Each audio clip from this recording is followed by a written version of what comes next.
بسم اللہ الرحمن الرحیم نحمدہ ونصلی علی رسولہ الکریم۔ 1440 ہجری کی جو بقرعید ہے وہ عن قریب آنے والی ہے، چند دن رہ گئے ہیں اس میں، تو ارادہ ہوا کہ ایک مختصر سی بات ریکارڈ کروا دی جائے لوگوں کو قربانی کی ترغیب کے لیے۔ بیانات تو اس پر بہت سارے علماء کے الحمدللہ موجود ہیں، خود میرے بیانات بھی اس بارے میں موجود ہیں، لیکن ایک مختصر بات جس میں لوگوں کو ایک ترغیب ہو تاکہ وہ اس سے غافل نہ ہوں۔ تو پہلا مسئلہ تو یہ ہے کہ قربانی یہ ضروری ہے، کیونکہ قرآن مجید میں اللہ تعالیٰ کا ارشاد ہے انا اعطیناک الکوثر فصلی لربک وانحر ان شانیک هو الابتر، کہ اے نبی صلی لربک، آپ اپنے رب کے لیے نماز پڑھیے، وانحر اور قربانی کیجیے۔ تو نبی صلی اللہ علیہ وسلم کو اللہ نے اس کا حکم دیا ہے، اور ظاہر ہے جس بات کا نبی کو حکم ہوتا ہے امت کو بھی اسی کا حکم ہوتا ہے، جب تک کہ نبی کی خصوصیت کی ہمارے پاس کوئی دلیل نہ ہو۔ تو اس آیت سے بھی استدلال کیا گیا ہے کہ قربانی ایک محض ایک مستحب عمل نہیں ہے بلکہ صاحب استطاعت پر لازم ہے۔ اسی طرح رسول اللہ صلی اللہ علیہ وسلم نے ارشاد فرمایا من وجد سعۃ لأن یضحی فلم یضحی فلا یقربن مصلانا، کہ جس کے پاس گنجائش تھی قربانی کرنے کی اور اس نے قربانی نہ کی وہ ہماری عیدگاہ میں ہرگز نماز پڑھنے نہ آئے۔ اس حدیث کی صحیح اور ضعیف ہونے میں علماء نے اختلاف کیا ہے، اکثر محققین کے نزدیک یہ حدیث صحیح ہے، اور ویسے بھی عبادات میں احتیاط کے پہلو کو ترجیح دی جاتی ہے، تو اس لیے اس میں احتیاط کا پہلو یہی ہے کہ اس کو واجب قرار دیا جائے صاحب استطاعت پر۔ اور رسول اللہ صلی اللہ علیہ وسلم نے خود کبھی قربانی کا ناغہ نہیں کیا۔ بعض حضرات یہ کہتے ہیں کہ حضرت ابوبکر اور عمر رضی اللہ عنہما جو تھے وہ قربانی نہیں کرتے تھے اپنے دور خلافت میں۔ اس کا علماء نے جواب یہ دیا ہے کہ چونکہ وہ غریب تھے، مسکین تھے، حضرت عمر رضی اللہ تعالیٰ عنہ کے تو کپڑوں کے پیوند گنے جا سکتے تھے، جن کے پاس پیوند لگانے کے پیسے نہ وہ بیچارے قربانی کہاں کریں گے، تو اسی وجہ سے انہوں نے قربانی نہیں کی۔ ورنہ یہ ممکن نہیں ہے کہ ابو بکر اور عمر جو نبی صلی اللہ علیہ وسلم کی سنتوں پہ باقی پوری امت سے زیادہ حریص تھے، وہ کیسے سنت کو ترک کر سکتے ہیں۔ رہا یہ مسئلہ کہ انہوں نے اس لیے قربانی نہیں کی کہ لوگ اس کو واجب نہ سمجھیں، تو واجب نہ سمجھنے کا مطلب بھی زیادہ جو دلیل کے لحاظ سے قوی معلوم ہوتا ہے وہ یہ کہ لوگ غریب پر بھی قربانی کو واجب نہ سمجھیں، کیونکہ وہ بھی اگر کرتے تو لوگ یہ سمجھتے کہ غریب آدمی پر بھی قربانی واجب ہے۔ بہرحال جو حضرات قربانی کے واجب ہونے کے قائل نہیں ہیں، سنت مؤکدہ تو بہرحال وہ مانتے ہی ہیں، اور سنت مؤکدہ بھی ایک اہم سنت ہوتی ہے، ایسی سنت جس کا ترک کرنے والا قابل ملامت ہوتا ہے، تو اس لیے بڑھ چڑھ کے حصہ لینا چاہیے۔ رسول اللہ صلی اللہ علیہ وسلم نے ہمیشہ قربانی کی ہے، 2 مینڈھے ذبح کی آپ صلی اللہ علیہ وسلم نے، ایک اپنی طرف سے ایک امت کی طرف سے۔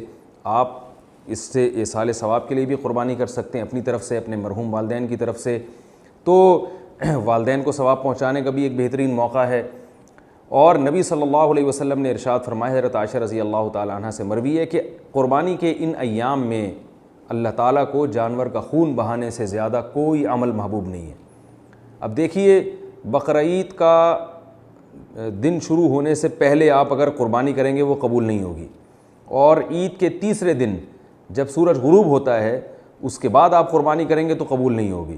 تو یہ 3 دن اللہ نے دیے ہیں۔ بعض حضرات کہتے ہیں 4 دن قربانی ہے، وہ دلیل کے لحاظ سے بہت کمزور ہے، اس پر میں ایک بیان کر چکا ہوں، دوبارہ انشاءاللہ ریکارڈ کرواؤں گا کہ قرآن و سنت کی روشنی میں قربانی کے صرف 3 دن ہے۔ تو ان 3 دنوں میں آپ قربانی کریں گے تو اللہ تعالیٰ کو جانور کا خون بہانے سے زیادہ ان دنوں میں کوئی عمل محبوب نہیں ہے۔ اور ایک روایت میں فرمایا کہ جانور کا خون زمین پہ بعد میں گرتا ہے، اللہ کے ہاں پہلے پہنچتا ہے۔ اور قرآن مجید میں اللہ تعالیٰ کا ارشاد ہے لن ینال اللہ لحومها ولا دماؤها ولکن ینالہ التقوی منکم، کہ اللہ کو ان جانوروں کا نہ خون پہنچتا ہے اور نہ گوشت، اللہ کو تمہاری طرف سے جو تقوی ہے وہ پہنچتا ہے۔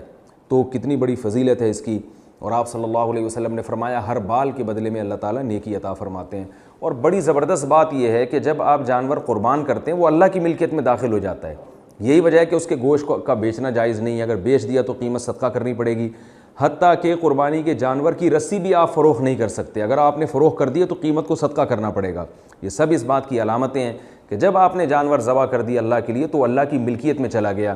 ویسے بھی سب چیزیں اللہ کی ملکیت میں ہیں، لیکن ظاہری طور پر اللہ نے ہماری ملکیت فرض کی ہوئی ہے کہ چلو تم سمجھو کہ تمہاری ملکیت ہے، لیکن قربانی ہر لحاظ سے اللہ کی ملکیت میں وہ جانور چلا جاتا ہے۔ پھر اللہ ہمیں اجازت دیتے ہیں کہ میری طرف سے دعوت ہے، تم اس کو کھا سکتے ہو۔ اسی وجہ سے بقرعید کے دنوں میں روزے کو حرام قرار دے دیا گیا کہ یہ اللہ کی دعوت سے اعراض ہے، تو اس لیے اس میں بڑھ چڑھ کے حصہ لینا چاہیے، جانور کو قربان کرنا چاہیے۔ اور ایک بہت اہم مسئلہ یہ بھی ہے کہ قربانی چونکہ ایک عبادت ہے تو اس کو عبادت والا ہی یہ طور طریقہ ہونا چاہیے. بہت سے لوگ کیا کرتے ہیں, جانور جب گرتا ہے ذبح کر رہے ہوتے ہیں, کھیل تماشا ہو رہا ہوتا ہے, سیڑھیاں بجا رہے ہیں, یہ بالکل غلط ہے. اس عمل کو سنجیدگی سے کرنا چاہیے. جانور کے گلے پر جب چھری پھیری جائے تو اللہ کا نام لیا جائے اور اس وقت ذکر کیا جائے. اور قربانی کے موٹے موٹے چند احکام بیان کر دیتا ہوں. مسائل کا سیشن میں یہ احکام تو ویسے چلتے ہی رہیں گے, جو ہمارا دوسرا چینل ہے اس پہ آتے رہیں گے, لیکن جو موٹے موٹے احکام ہیں, نمبر 1 کہ جانور کو راحت پہنچانے کا حکم ہے. بعض لوگ جانور کو لٹانے کے بعد چھری تیز کر رہے ہوتے ہیں, یہ چھری آپ پہلے سے تیز کر لیں. دوسری بات یہ ہے کہ جانور کی 4 رگیں کٹ جائیں اس کو چھوڑ دیں. آج کل قصائیوں کے پاس ٹائم نہیں ہوتا, وہ اندر گلے میں چھری مار کے اس کے نرخرے میں جو ہے نا وہ چھری مارتے ہیں تاکہ جانور جلدی ٹھنڈا ہو جائے. یہ عمل خلاف سنت ہے, ذبح کا یہ شرعی طریقہ نہیں ہے. قصائیوں کو کنٹرول کریں, ان کو بتائیں کہ بس 4 رگیں کاٹ دی, چھوڑ دیا, تاکہ جانور کا خون اچھی طرح سے نکل جائے اور اس کا گوشت جو ہے وہ خون سے پاک ہو جائے. اس چیز کا خیال کرنا چاہیے. باقی جو مسائل ہیں, اچھا ایک بہت اہم مسئلہ یہ بھی ہے کہ اگر آپ کو یقین ہے کہ 7 آدمیوں میں, جو جانور میں 7 آدمی شریک ہیں, ان میں سے کوئی ایک ایسا ہے جس کی آمدن حرام ہے, تو یاد رکھیے پھر باقی بھی کسی کی قربانی نہیں ہوگی اور گوشت کھانا بھی جائز نہیں ہوگا. اور ایک اہم مسئلہ یہ بھی ہے کہ قربانی کے جانور کا جب گوشت 7 حصوں میں ڈیوائیڈ کرتے ہیں آپ, تو اس کو تول کے تقسیم کرنا ضروری ہے, کیونکہ گوشت سودی اموال میں سے اندازے سے تقسیم نہیں کر سکتے. اندازے سے اگر آپ تقسیم کرنا چاہتے ہیں تو 7 ڈھیریوں میں کچھ تھوڑی سی کلیجی ملا دی جائے. جنس تبدیل ہونے سے پھر سودی حکام اس پہ لاگو نہیں ہوتے. یہ کچھ موٹے موٹے حکام ہیں. باقی اللہ تعالیٰ سے دعا ہے کہ اللہ تعالیٰ ہم سب کی قربانی کو قبول فرمائے. اور میں تو سب حضرات سے کہتا ہوں کہ قربانی کا تو مزہ الحمدللہ پاکستان میں ہی آتا ہے. سعودی عرب میں بھی سلاؤٹر ہاؤس بنے ہوئے ہیں, لوگ یعنی کھلے عام قربانی نہیں کرتے, ایک سلاؤٹر ہاؤس میں جا کے کرتے ہیں. دبئی, ابوظہبی اور دوسرے ممالک میں تو ہے ہی. یہ اللہ نے ہمیں یہاں سہولت دی ہے کہ ہم جانوروں کو گلی میں لے کے گھومتے ہیں, سیلیبریٹ کرتے ہیں جس طرح سے کرنا چاہیے کہ عید کو, مسلمانوں کے تہوار کو. عرب علماء بھی اس پر تنبیہ کرتے ہیں کہ قربانی کے جانور کو یعنی اس کی نمائش ہونی چاہیے, کیونکہ یہ شعائر اللہ میں سے ہے. یہ چھپ چھپا کے قربانی کرنا یہ اتنا پسندیدہ عمل نہیں ہے, کیونکہ شعائر اللہ ہے, عید ہے, تو شاعر کہتے ہیں کہ جس کو کھلے عام کیا جائے. جیسے عید کی نماز حکم ہے کہ مسجد میں نہ پڑھو, میدان میں پڑھو, کھلے عام پوری دنیا کو دکھاؤ, تو ایسے ہی قربانی شعائر اللہ میں سے ہے, اس کو کھلے عام کرنا چاہیے. اللہ تعالیٰ سے دعا ہے کہ اللہ تعالیٰ اس عید کو ہمارے لیے واقعی حقیقی عید بنائے اور ہمیں بڑھ چڑھ کے قربانی کرنے کی توفیق عطا فرمائے.